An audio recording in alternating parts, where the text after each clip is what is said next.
Trabaho, trabaho, trabaho tayo today.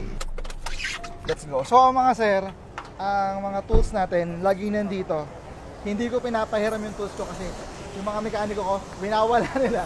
So dito may kanya-kanya kaming tools. Dito sa Speed Up Garage. Pakita mo yan natin. Area natin. Yan, may mga gawa tayo today. And pakita natin sa kanila yung mga tools na ginagamit ni Sir Mel.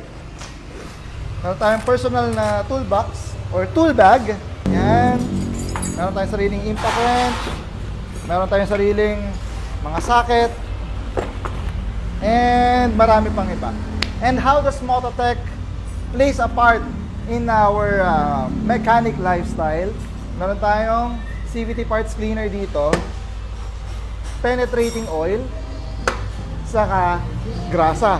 Sir Mel, saan mo ito ginagamit? Okay. Turuan ko kayo ng technique. Galing ako ng Cebu.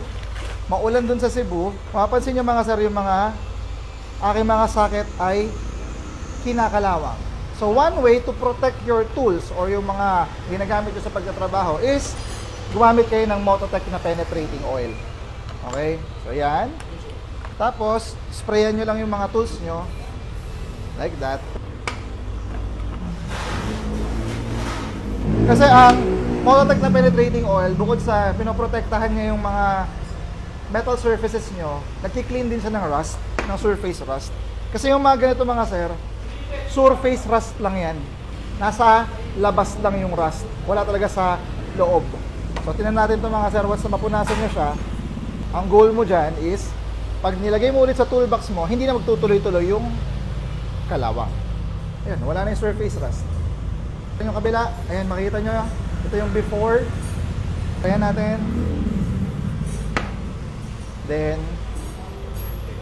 bago natin ibalik sa ating toolkit, wala na yung surface rust.